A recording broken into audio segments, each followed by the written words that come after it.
do some damage and follow up, and he does, but when Enriquez goes...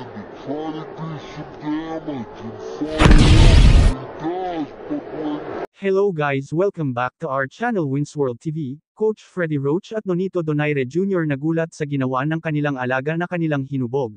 Tinuruan ng lahat ng teknik, ginawang halimaw sa ibabaw ng boxing ring at nagkamit ng mga kampyonato na si Rex Chu aka the Wonder Boy ng bansang China.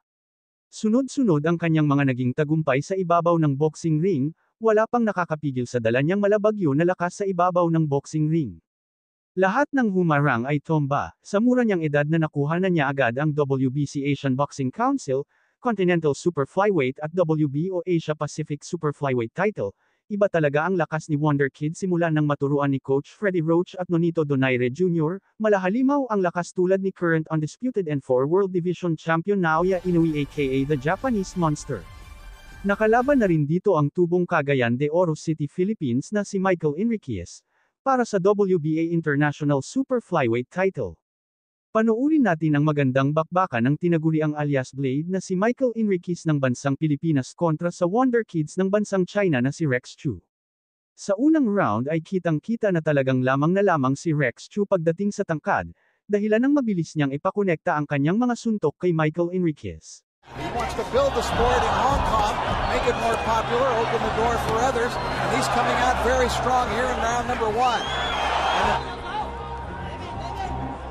Right out the gate, you can see why Top Rank was excited to sign Rexo. He has a very entertaining style. Right hand from Enriquez. First good punch that Enriquez has been able to land. It was just announced this week here in Macau that Rex Cho had signed, and Cho takes a hard right. And Enriquez comes straight forward, lands a good left-right. Enriquez had a real rough first minute and a half, but he's done much better in those last 30 or 40 seconds.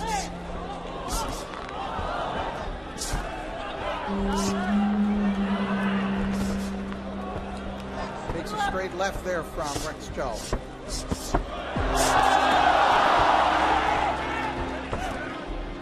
Absolutely. Now it just, well, we'll see. I don't think he was affected too much by it.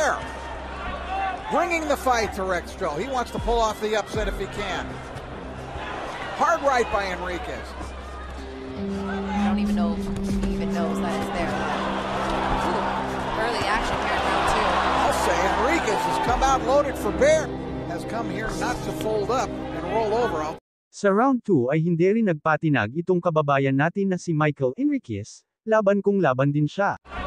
Bringing the fight to Rex Cho. He wants to pull off the upset if he can.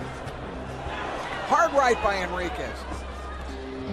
I don't even know if he even knows that it's there. Ooh, early action here in round two.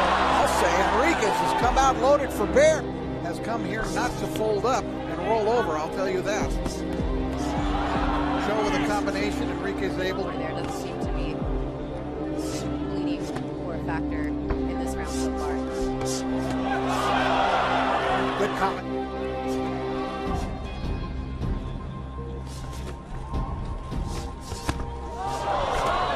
Show is not unusual, he's long-armed.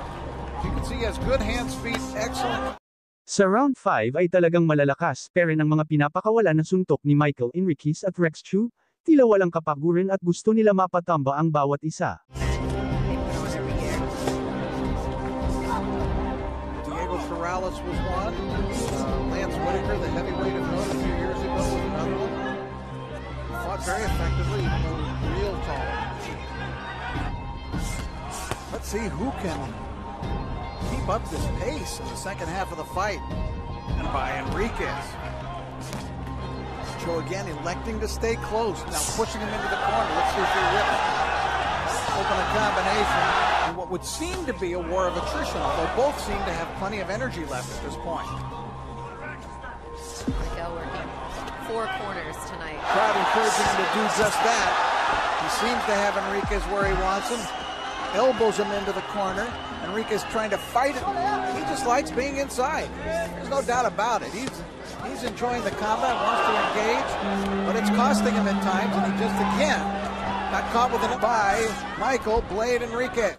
Sa round 9 ay kitang-kita sa dalawang boksingero ang pagod dahil pahina na ng pahina ang kanilang mga suntok. Hanggang sa huling round inabot ang labanan ng dalawang boksingero, ngunit dineklara na panalo si Rex Chu ng bansang China at tinanghal ito na kampyon ng WBA International Super Flyweight title. Dumako naman tayo sa iba pang mga balita. So Canelo Alvarez binanatan at minaliit lang si former 8 World Division Champion Manny Pacquiao, dahil ayon sa kanya, ay isang mahina at walang pag-asang manalo si Manny Pacquiao sa kanya kung sila man ay maglaban sa ibabaw ng boxing ring. Dagdag pa ni Canelo Alvarez na kapag siya daw ang makatama kay Manny Pacquiao ay hindi niya kakayanin ang lakas nito. Sinabi din ni Canelo Alvarez na hindi aabot ng 6 na round ang itatagal ni Manny Pacquiao sa kanya. Napanood naman at narinig ni former world champion and Hall of Fame legend Sugar Shane Mosley ang mga pahayag ni Canelo Alvarez tungkol sa lakas ni Manny Pacquiao kaya sinagot niya ito. Ayon sa kanya na kung ikukumpare daw ang lakas ng kamao nitong si Canelo Alvarez kumpara sa kamao ni Manny Pacquiao ay talagang mas malakas daw itong si Manny Pacquiao. Dahil nasubukan na daw ni Mosley ang lakas ng kamao nitong si Canelo Alvarez noong maglaban sila, hindi man lang daw ito nasaktan or nayanig sa lakas na pinagmamalaki ni Canelo Alvarez. Pero yung suntok ni Manny Pacquiao ay talagang ramdam niya ang lakas at pagkayanig nito dahilan ng kanyang pagkatumba. Dagdag pa ni Mosley ang lakas ng suntok ni Manny Pacquiao ay higit pa sa mga heavyweight fighter ang lakas nito. Lalong-lalo na daw ang kaliwang suntok ni Manny Pacquiao ay talagang grabe daw ang lakas nito, at first time niyang makaramdam ng pangangatog at takot na hindi niya naramdaman sa ibang mga naging kalaban niyang boksingero, bukod tanging kay Manny Pacquiao lang daw niya ito nararamdaman, kaya ang lakas na pinagmamalaki ni Canelo Alvarez ay walang-wala sa lakas ni Manny Pacquiao.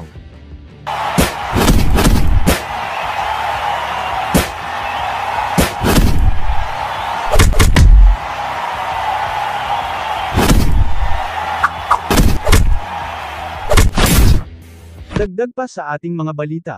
Hoy, Inoue. Huwag kang matakot kay Cuadro Alas, ha? Parang pinapalata mo na talaga na natatakot ka talaga sa akin. So interview kay current undisputed and 4 World Division Champion Naoya Inoue aka the Japanese Monster, tungkol kay former 3 World Division Champion Cuadro Alas angas ng Pinas John Riel Casimero. Tinanong ito patungkol sa post niya sa Twitter, dahil sa mga pinagsasabi ni John Riel Casimero tungkol sa kanya. Dahil sobra na ang kanyang ginagawang pambuhuli, kaya tinanong si Naoya Inoue kung maaari niya bang ipaliwanag ang tungkol dyan. Ayon sa kanya, I think many boxers will imitate and follow sa mga ganyang estilo, kaya wala na siyang kahit anong interest patungkol kay John Riel Casimero.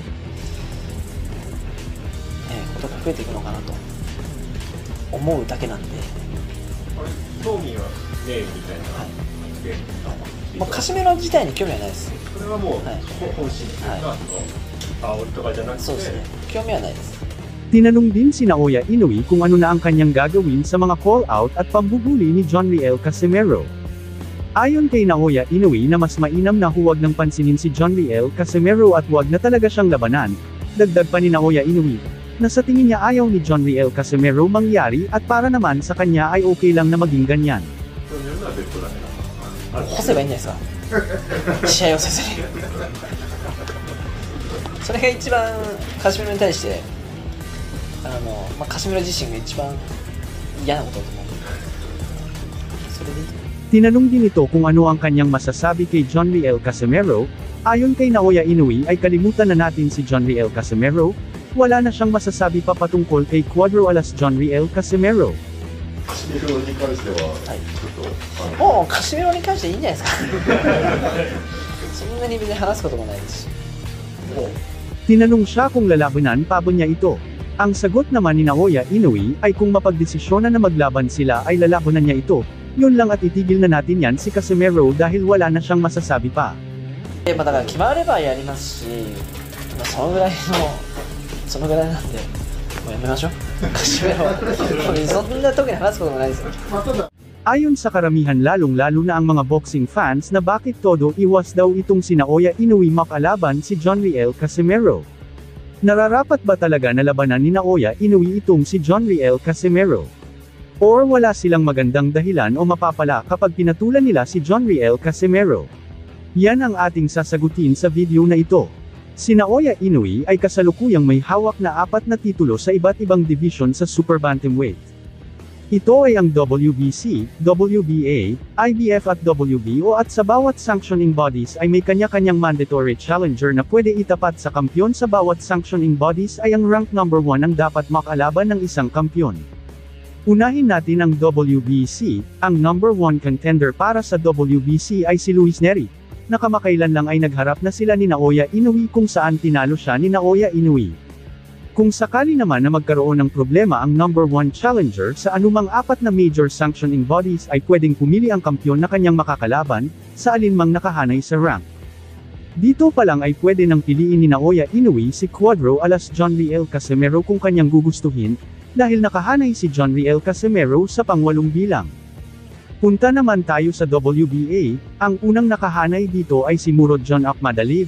At kung may hindi inaasahan na problema man ang top 1 challenger na hindi siya makakalaban ay pwede rin si Naoya Inoue pumili alinman sa nakahanay na top 2 hanggang top 15 contenders, ngunit si John Riel Casimero ay wala sa top 15 ng WBA, kaya hindi siya pwedeng itapat kay Naoya Inoue.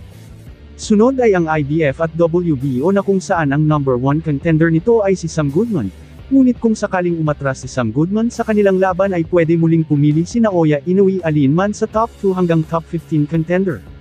Kaya kung umatras man si Sam Goodman sa laban nila ni Naoya Inoue ay pwedeng piliin ni Naoya Inoue si John Riel Casimero kung gugustuhin niya dahil nasa top 6 sa WBO itong si John Riel Casimero. Ganun pa man ay si Naoya Inoue na kung gusto ba niya makalaban si John Riel Casimero depende na yun sa kanyang pagpapasya. Maaari naman na hindi or maaari din naman na oo, maliban na lang kung wala na talaga siyang maiiwasan, dahil kapag napanalunan ni John Riel Casimero ang World Title Eliminator, para sa WBO at IBF ay panigurado na wala nang pwedeng iwasan pa si Naoya Inoue kundi ang harapin itong si John Riel Casimero. Sa WBO, ay pwedeng maglaban dito si Carl James Martin or Marlon Tapalis kontra John Riel Casimero. Sa WBO naman pwedeng makalaban ni John Riel Casimero alinman sa top 2 contender na si Luis Neri at top 3 contender na si TJ Doheny. Kailangan harapin ni Naoya Inoue sa ayaw niya at sa gusto itong mga top contender dahil kung hindi ay maari na siyang tanggalan ng titulo. Kaya kailangan makasungkit ni John Riel Casimero ng malaking laban na maipanalo niya para maging top 1 contender, para hindi na makaiwas itong tinaguriang The Japanese Monster na harapin si Cuadro alas angas ng Pinas John Riel Casimero.